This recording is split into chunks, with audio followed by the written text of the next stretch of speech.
one of our resellers actually in Canada said, it's a lot easier to think outside the box when you've never been in it, which I really like that sense.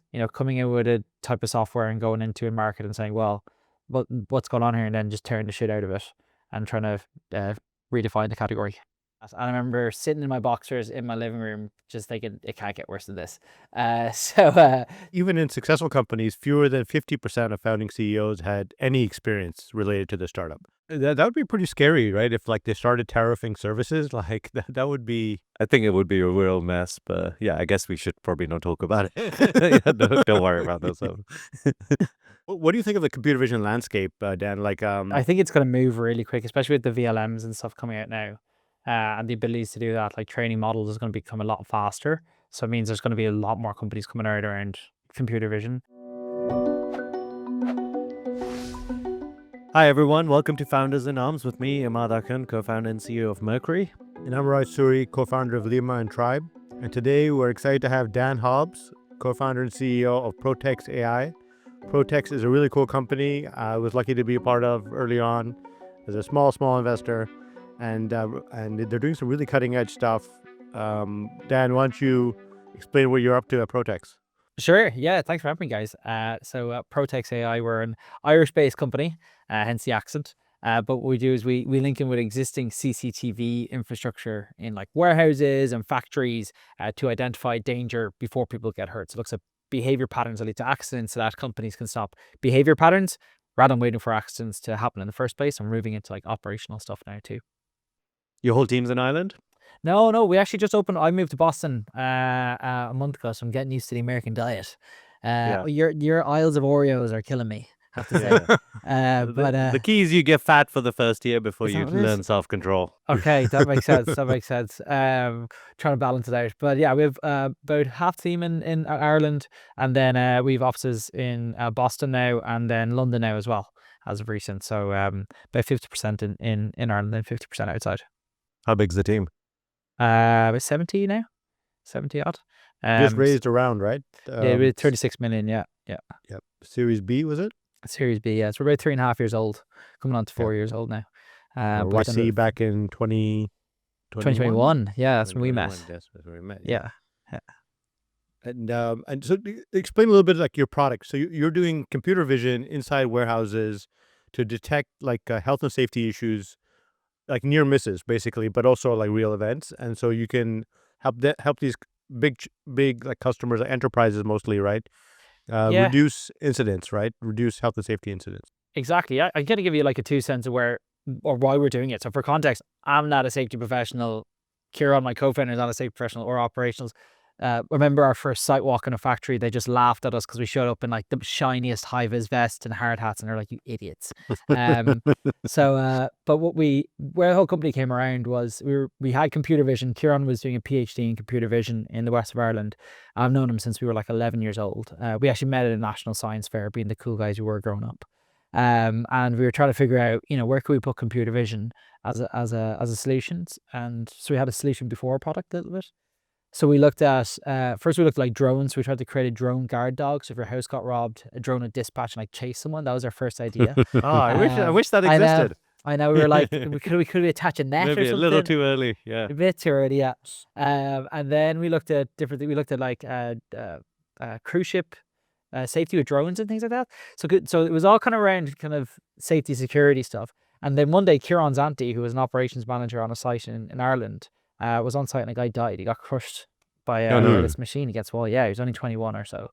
And they thought it was a freak accident. But when they went back through the CCTV, they saw that all the behavior patterns that led to that accident were happening all the time. They just didn't know about it.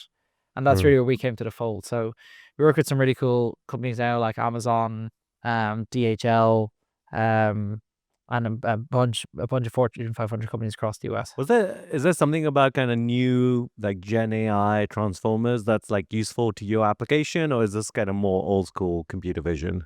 Both, which is nice. We just brought in kind of that new layer of Gen AI that queries data. I think, people's jobs are changing from data collectors to data lectures questioning, so analysts. So a bit of both, but yeah, old school primarily kind of the computer vision side of things. Can you name some of your customers, Dan? Any of that public? Yeah, like DHL would be a big one. I'm trying to see who else we can. we work with Amazon as well. We work with. Heard of them? You've heard of those ones? You guys have them over here? Yeah, they're Yep. pretty big. Yeah.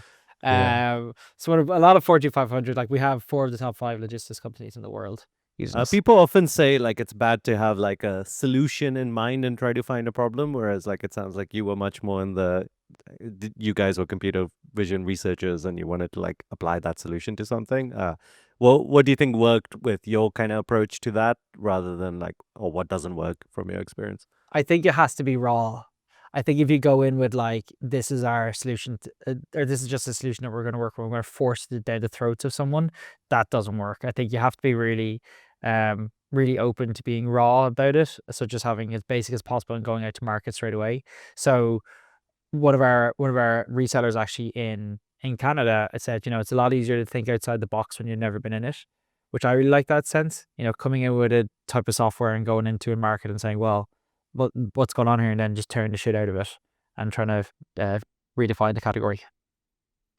Yeah, I think that's, I mean, yeah, obviously we did that with Mercury. Like Yeah, I had I was no gonna idea say. about banking or fintech. I was just talking to someone who's a pretty successful hedge fund manager, and he was talking about a startup who's like trying to like disrupt hedge funds.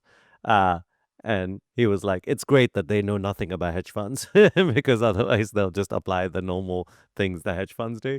Which I thought was kind of interesting that he would have that perspective as someone successful in the space, but which is, I think, rare. But it is like a key to things. Like if you know too much, then like you just, you just fit the box like normal. At our stage, how did you get any naysayers when you were coming into, especially banking, where it's a lot of suits, right? Coming in. Yeah, there was.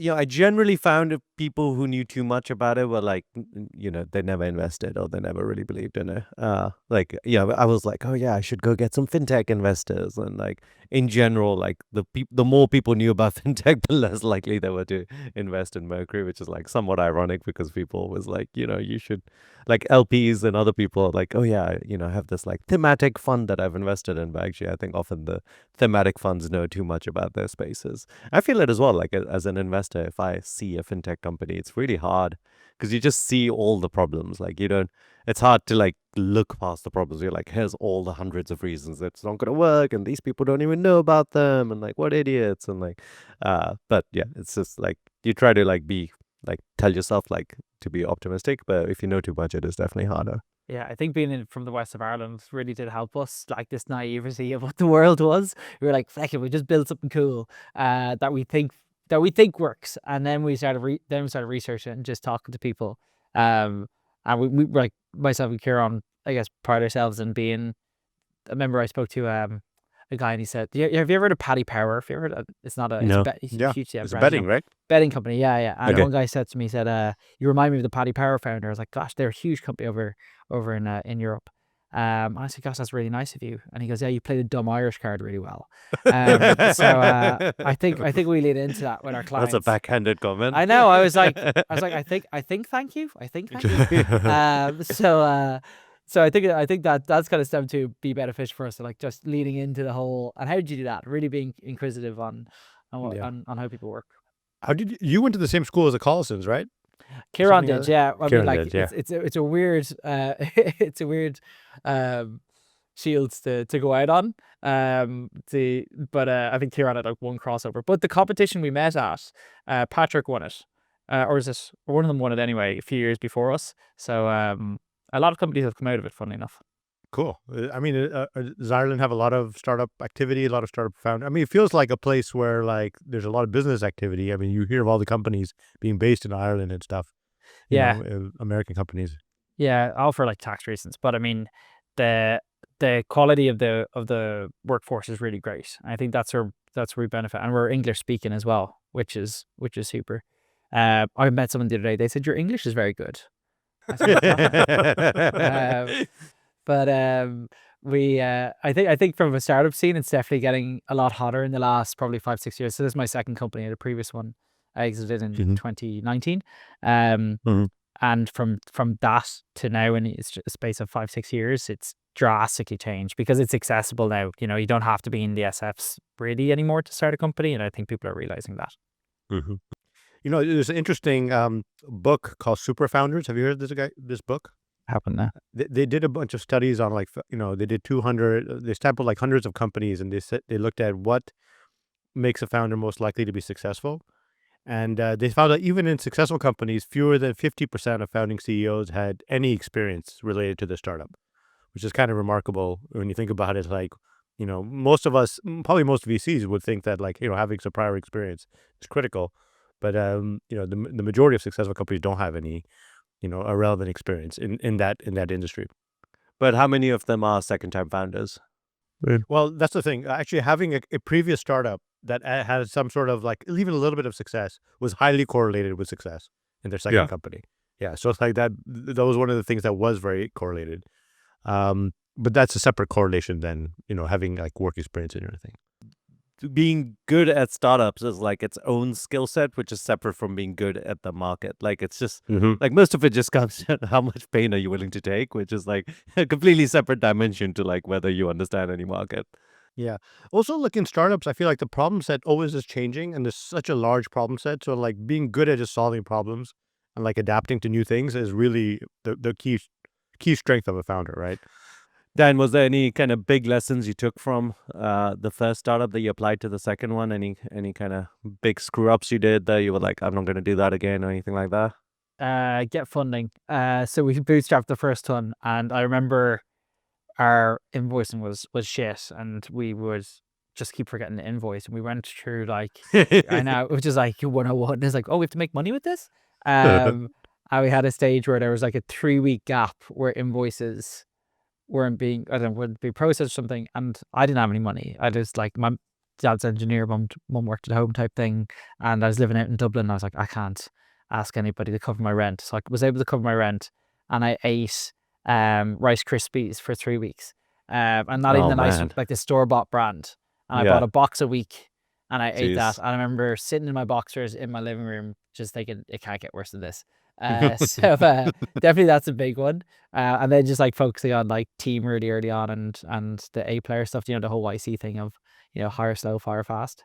We tried to live by that side of it. From your guys' end, actually being like second-time founders and things like that, do you see any negative impacts of that? Good question. That's a great question. I mean, I think one thing, I don't know if it's a negative impact, but sometimes I worry about it is like, the amount of work I was willing to do, because, I didn't have a family. I just woke up 9 a.m., started grinding, like went to sleep, in front of a laptop or computer. So I think hopefully I work smarter, and obviously I have more support, but the amount of hours and grind you're willing to do when you don't have any other commitments and you're like near the start of your career, I think that's like probably the most obvious thing that I would say was an advantage, but almost everything else is a disadvantage. I mean, the things I did were stupid. So, I mean, I worked really hard at them, but I was like completely wasting my time for a lot of it. Yeah, I would totally agree with that. Yeah, I can't really think of any other disadvantage, but the work hours is definitely a disadvantage because I used to live in my office. Like I slept on the floor for several years, and I enjoyed it. I really loved it. I just happened to meet a girl, and I'm like, okay, well, I have to. No, I can't do this anymore, so I have to find an apartment. But otherwise, I probably would still be in the office. I would be living the Elon life, So and I really enjoyed the work. Like it wasn't like a pain for me or a sacrifice.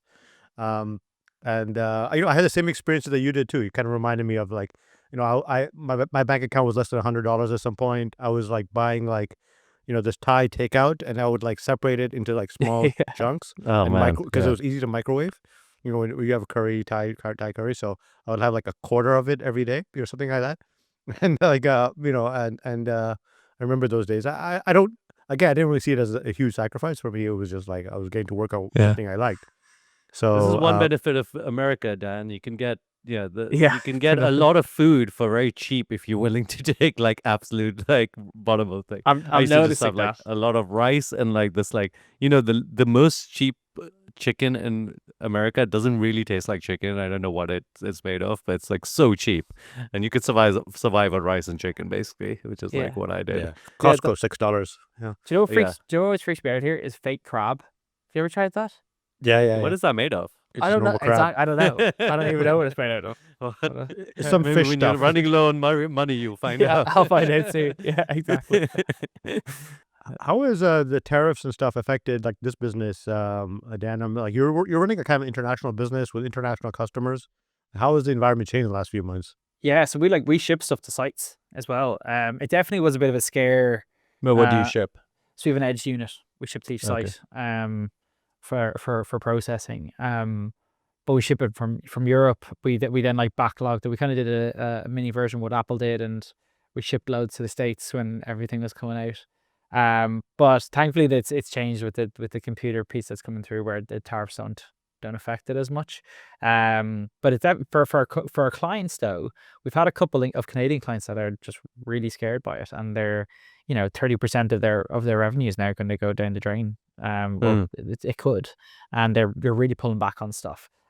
Whereas US clients, we have a few steel companies we've spoken to who are the opposite. They're like cha-ching, they're everything is going to be working in their favor. So definitely changes. Thankfully, 80% or so of our business is in North America. So we get away with it, and that's why I'm over here as well to help expand that.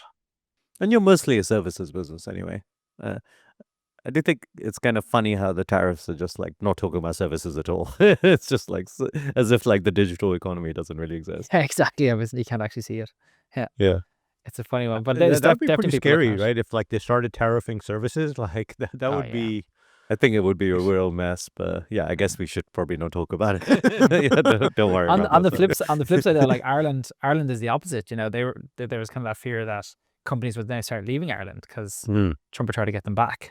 And there's a few laws where there's a particular law that says, I forget what it is again, that if it was changed, basically where the IP is made, it has to stay in that jurisdiction. So if there's IP being made in Ireland, it would have to be registered there and stuff.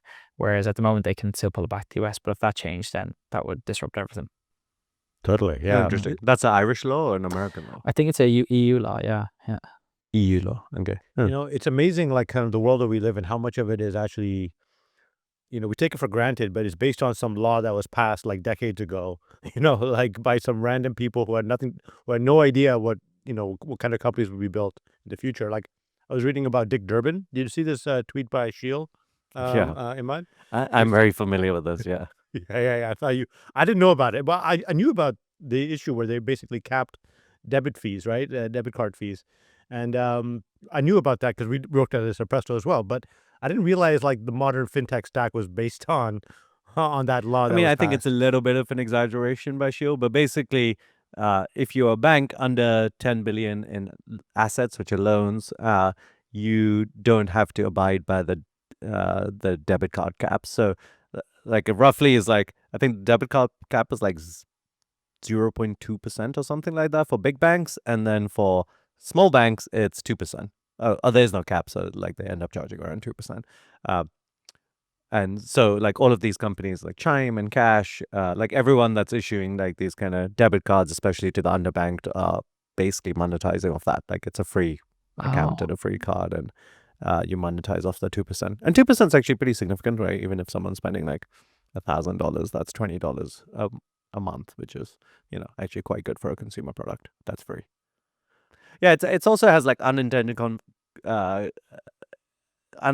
consequences in the other direction, where like now all the big banks, it's really hard to just get a free checking account from them. Like if you don't have like $10,000 or something, if you have like $500, like all these checking accounts now cost a bunch of money because like the banks don't have that revenue stream. So like I don't know if it nets out actually good or bad for consumers. It does create this like startup opportunity there. Yeah, I'm actually like even flying over here. It's hard to get everything sorted, like bank accounts and things like that. You should try out Mercury. I know. I was gonna say, yeah. Yeah, no. Obviously, you started this before AI was hot, and now AI is hot. Like, have you found it like very different? Fundraising as like the time has moved on. Do you prefer it now that AI is hot, or are you like, oh, it's kind of annoying because there's so much noise? Like, how do you kind of think about this kind of hype cycle? It's hugely benefited us. I think starting out, like it's so funny how the market's changed, both from a investment landscape, but also our customer landscape. Like when we started, we would have to explain what AI was, like say what artificial intelligence is. So the sales are like much easier? so much easier. Like they just get it, and it's not a case anymore of a moonshot. Like AI is super accessible overall, and I think that's especially ours. Like we work in operations of factories and warehouses where you wouldn't expect it being there. So when you bring it in, they want to try some sort of AI piece to it, and we're starting to tick that box for a lot of them, which is nice. And a lot of them are coming with much more ideas around us, not just stupid shit. Which is nice. That makes a big difference. So definitely the sentiment from the market, from the investment side of things, I think we've also benefited because we're a lot further along down the journey in the application layer. I think that's where a lot more investment's going to go, is probably in the application layer rather than just a generic system. Like the amount of especially in YC, you just see every company's a Gen AI company now, but they're really, really wide in what they're doing. We were always really narrow and really niche, and I think that's benefited us quite a lot. Yeah. Is there any downsides, or is it all been kind of positive? I think it kind of goes back to what you guys were saying on what people invest in general. I think it goes against I think previously we could have said things that they would take for granted, whereas now they'll really lean into it because they know a lot more. I remember even the shift of doing the conversation changed on people's knowledge about AI, which is good and bad because they can come in thinking, especially VCs, they'll come in thinking they're the expert in it after reading 2 blogs on it. And they're like, no, you're not doing that right. So I'm like, I think we are. So that definitely was happening a bit. You have the know-it-alls come in and think they know it, and it isn't that way. Not your current VCs though, right? Not those No, guys. they're great people, especially our angels. Especially Yeah. our angels. Yeah. Yeah. That was it was the quickest check we've ever got. It was really funny because we weren't used to like raising money at all. And Raj came on, he's like, yeah, I mean, yeah, I'm in. And we were like, oh yeah, no, cool. So we'll send you our deck and all that. And he's like, no, this is fine. This is how investment works at angel level. But we were just living in Ireland, and you'd have to, in Ireland it's really slow. It still is really slow on the investment side of things. Wait, Raj, did you invest before they were NYC? No, just after. Just right Just after, yeah. Yeah, just after. Yeah. But I mean, I had a thesis about computer vision, and also like, and I still do, and I also just like the guy, so that's enough for me typically to invest. So it's ended up pretty well for this one and many others. So I recommend that thesis for other people too. Mm-hmm. But you were in like active fundraising mode, weren't you then? Yeah, we were. Yeah, we so post YC, we raised a bit of money coming into YC, and then we did earned off the back of it. And then we did our I think 9 months after that or something. Yeah, I think the best time to be doing an AI company was like around when you started it. Like I think that's like you want like some maturity when the hype cycle comes in. Like I started Mercury in 2017, and then like fintech hype like kept growing and growing until 2021, and it was great because like by 2021 we were like, we were still early, but we were like a lot more mature than like most other fintech companies that were just like getting started. Was that reactive or like a proactive sensor? Like were you working on it already, and then because that's what happened to us. We were working on AI, and then it was like, okay, AI's gotten big. Or yeah, I mean, I don't care whether fintech's in a hype cycle or not. I just wanted to solve the problem, right? So, I mean, I do think one of my thesis was that like this is going to be a thing, like that banking will get disrupted, and that it would happen in the US. Obviously, you never like you can have a thesis. I mean, like it sounds like Raj had a computer vision thesis, and so did you. So you can have like some thesis, but it can take years and years.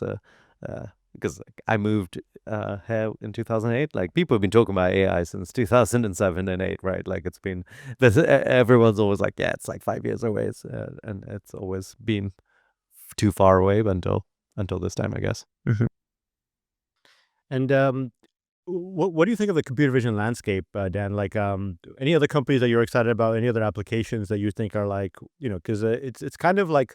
I think there's a lot of understanding about voice AI right now, which there wasn't like, that time either. Now it's become a really big thing. Everyone seems to be using it. ChatGPT has a great voice interface. They also have a great computer vision interface, but not that many people are talking about it. It doesn't have the same sort of visibility, pun intended. So, what do you think, what's most exciting to you about computer vision now? Yeah, I think it's going to move really quick, especially with the VLMs and stuff coming out now. And the abilities to do that, like training models is going to become a lot faster. So it means there's going to be a lot more companies coming out around computer vision. We've even seen quite a few in our space in operations and whatnot, of people starting to come into it. We've had a lot of people doing what we're doing as well. In the last probably 6 months, I'd say another 20 competitors have come up. because they're just trying to build quick and they'll be able to. So our new challenge is how to protect what we have, because we're becoming like the incumbent a little bit and trying to protect that end of it in a very niche market, and even that's being infiltrated. So I think overall I'm excited because it means as much as other people can build similar stuff to what we're doing, it means we're ahead of the curve on being able to build other things and add to what we have and build faster. Especially because computer vision is such a, when you show people, they can contribute to the thought. And what I mean by that is they'll see a video and be like, oh, it must be very easy to see XYZ. Why don't you build that? So they'll have a lot more openness to brainstorming because they think they can contribute to it a lot more, which they can. And I think having the ability to build quickly will help to facilitate those conversations a lot more, if that makes sense. Yeah. I guess that would be another disadvantage of the current AI boom, is that you have all these new, like, competitors. We saw the same, at Presto. We're like, over time, like when we're doing voice AI, we saw a lot more competitors coming in. There were like several YC companies every batch do what we were doing. But what they always were missing was just like the ability to sell and like getting into the customer, which is really difficult. And probably a big part of your learning curve too, right? Yeah, sure. We spent a lot of time with that. You were like, don't worry about sticker shock. Go in with that and let people know what this looks like. It is funny getting. We have had a couple of companies, YC companies as well, who've got in touch with us, are doing exactly what we're doing, trying to copy us. They're like, hey, can we jump on and get some advice? I'm like, no, of course not. Trying to build up against us, but I think yeah, that's a massive part of it is, and maybe that goes back to that second time founder type thing of what you learn coming into it is on the enterprise side of things. Doesn't matter what you have, you can't sell it. Doesn't matter. All right, guys, I need to drop, sadly. But really good meeting you, Dan. Sorry, I have to be short on it. Right. No worries. Later, Thanks a Raj. lot. Yeah. So the enterprise. What sort of you've sold to some big customers. What are some learnings you could share without giving away the farm? Yeah. Yeah. I think a big thing is multi-stakeholders and really understanding that from enterprise. I love the ugly sale, and you guys were kind of similar selling to the restaurant chains and stuff of going in big, and trying to get them on board with what you're doing is definitely tricky because it's different and they want to try and buy, which is totally fair. But I think from our end, we're really good at the stakeholder management and spending time with them. I think a big thing about it is, and it kind of stems from myself and Kieran, we really enjoy that. We enjoy like going out to meeting them, and I can genuinely say I'm friends with a good few of our customers. And I think going in with that mindset, especially in the areas we work with, and a lot of people have tenures of 20 plus years in the places we're going, so they value relationships, they value trust a lot, and we lean into that in a good sense because we want it, not because we're doing it for the sale. That's great, and that's really important. I think building trust with these customers is so important. Understanding the industry, mapping out the industry is really important as well, because people move jobs, which can be challenging, right? But keeping track of people and over time, it's really important. When you look ahead, like for stuff that you want to work on or you grow into, like share whatever you can, but like what areas are you most excited about for Protex or in general for the industry, like to expand into for computer vision? Yeah, I think a big part of what we're doing now is really getting into groups of understanding what matters for the C-suite, not just our buyers when it comes to safety, and getting deeper into accounts. In that regard, I think like when the sentiment's changing, people want to bring in AI, and computer vision is really easy to understand because it's video and it's very contextual. So C-suite are much more open to those conversations, and we're seeing a lot of them dive deeper on the operational side of things and ask those questions. So what else can I do? So that's probably the biggest thing that's changed over the last 6 months or even 5 months, to be honest. Where people are saying, okay, that's cool what you do now, but what's the next thing? What's your next kind of wave? Because we want to get more savvy on that. And that's what I'm excited about, the computer vision side of things, especially in the operations world. Yeah, I found that it was really helpful to have a very clear vision over like what the end state would look like, and like, basically I would go into meetings like with that end state mapped out, and that would build trust because they were like, oh yeah, you guys have this figured out.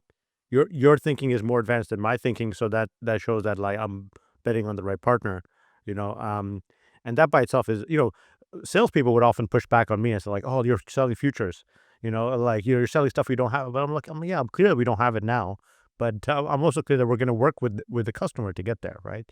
Yeah. And so you can get it can be controversial, but like at the same time, I do find it to be very effective way Yeah. to.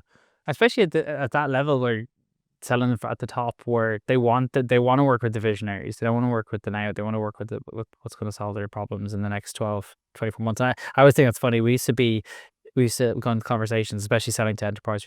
We would say, it'll take a while to build that. Probably take about 6 months. They're like, we won't even get the contract ready in 6 months, so that's perfectly fine because they just move so slowly. Exactly, right? yeah. Like the contract, the rollouts, all these Mhm. things take a long time. Mhm. With enterprise, you look at multi-years. So like, I remember your first piece of advice to us. It's very funny. We were just starting out, and you this huge company, and we said, how do we get to this like Series A level? And you're like, yeah, it's really easy. You just sell like a couple $1 million contracts, and then you're good. And we're like, perfect, great advice. Yeah, fantastic. That's all we need to do. Of course. Why didn't we think about that? yeah, exactly. Yeah. Now that you've done it, you know that you're Yeah, probably it's going to what save you gotta advice to do. other people, Yeah, right? exactly. Yeah. Yeah. So, but it's once you've done before you've done it, it's always hard, and once you've done it, you're like it's routine, and now Mhm. you're thinking about your $10 million contracts or your $100 million contracts, right? Do you look at like companies like Samsara at all, and like kind of inspired by what they're doing? Like it's kind of a similar like theme, right? Yeah, and they're one of our investors. Oh, cool. From post YC side of stage. So which is really exciting. I think what their market's done is paved the way for operational companies like us. Like definitely feel like we're in the we're on the other side of that for them. So their telematics and stuff is about 5, 6 years, 10 years even older than what we're doing. But our market's kind of Mm-hmm. moving at a faster rate because of the AI boom. And it'll catch up to it for sure. So they're exciting. I like the way they're positioned themselves as well. It's like they're not just like safety, even though still a chunk of their cash comes from their safety products, but they're an IoT Mm-hmm. company. They actually have the IoT Mm-hmm. ticker on Mm-hmm. Yeah, that's right. on the That's Nasdaq, right. I think. Yeah. So there's no reason why we can't do that. Yeah, and they're one of the fastest growing companies ever. I think several hundred million in revenue very quickly, right? So yeah, you should definitely that could be a good inspiration because building with the products that we build, they're not sexy products necessarily, right? For these industries, they're not sexy industries, but like very valuable companies can be built in this Yeah, space. yeah, 100%. So I guess last question from my side is just like, I've got a chance to see you grow as a leader, right? You're operating, as you said, 70-person company. What are some of the lessons that you've learned along that way? Like, what were some of the biggest things that you've learned, and Yeah, having to manage a much bigger team apart from, as opposed to like eating Rice Krispies in your boxers or whatever, yeah, very different stages. We're still early on. Like we still kind of have to, pitch ourselves into the speed we've grown up, but also be wary that we got a long journey to go. I think Mhm. from just a management leadership side of things is, I remember one of the best things I did was getting an executive coach early on, Mhm. and just to kind of spitball ideas and how to grow. I think a big part of it was like trusting the team. Took a while to hand stuff over. Still takes a while to hand stuff over for me. I still kind of like I Mhm. love like I'm in visiting clients because I really, really love that, and it's not hugely scalable. Like I'm on a plane every 2 days, 2 or 3 days now. But I think a really big thing if you're bringing in people to not tell them what to do, but to critique their work. And I think that's a big difference in how we started to where we are now. Yeah, I mean, that's good advice. But I would never, as a founder and CEO, never give up on the client visits. Like, be up, 30% of your time is probably okay. But you don't want that too much more than that. But you can't go to like less than 10%, Yeah. like, because then you just totally lose sight of the whole business, if you stop doing that. So, I think that's a good thing that you're doing that. That's going to keep you really close to, your business and the problems that your customers have. So you probably travel a lot, huh? Yeah, a lot of, if you've got Flighty, the app, have you seen this? Oh yeah, no, I haven't seen it. Oh, it's great. I'll send it to you. But it tracks your flights like over the years. It's almost like a Spotify rewind at the end of the year. But I've had this year, it's end of April, I've had 44 flights. Oh wow, So just getting around. But I like it. Like I don't mind the travel. I like I yeah, said, spending time with clients is the best part of it because you can see them using it, and it's not just building a feature and shipping it out. It's actually seeing it in their hands. Yeah. Which is cool. It's a great thing. I would say enjoy it before you have kids. Once you have kids, Yeah. you won't want to be flying that much. Yeah. My brother had a baby recently, and I remember I looked after him for like 2 hours, and I was exhausted. And we were just watching TV. We weren't even doing anything. Yeah. I can only imagine. Yeah. No, yeah. Once you have your own, I picked roles now that I don't have to travel that much Mhm. because I don't want to miss the experience of having young kids. And they also need you a lot. So it's interesting because I didn't really think about that before having kids. I didn't think about planning my career or travel. Could you have done it? while I was doing. Could you have done Presto and with kids if I you had could, kids but going I into it? couldn't travel the same amount. I Yeah. wouldn't want to do that, right? That's for sure. I was traveling as much as you are. So I was traveling every week for several days a week. So and I enjoyed it too, same way you are, right? And I thought it was valuable, and I got a lot of deals done based on that. So, but after having kids, once you do it, the cost increases so much for every flight you take. Uh-huh. You miss so much, and also your kid, and your wife depends on you, right? As a very unique role as a dad. So, you won't want to travel. That's the Yeah. thing, right? Even now, even living in the States, I'm flying back for his birthday, but I'm trying to see him as much as I can because I do get that FOMO, and he's my nephew, let alone if I had Yeah. my own Yeah. children. So Yeah, it's a big deal. So, but it's good that you're doing it now, and I think it is a superpower if you can do that and really get to know your customers and stuff. So, it's something that you would expect from many of your team members as well. To get on a plane. It's critical in your business. absolutely. Cool, man. Well, thanks for coming on at short notice. This was really fun and good to catch up. Anything more you want to discuss or anything more you want to bring up?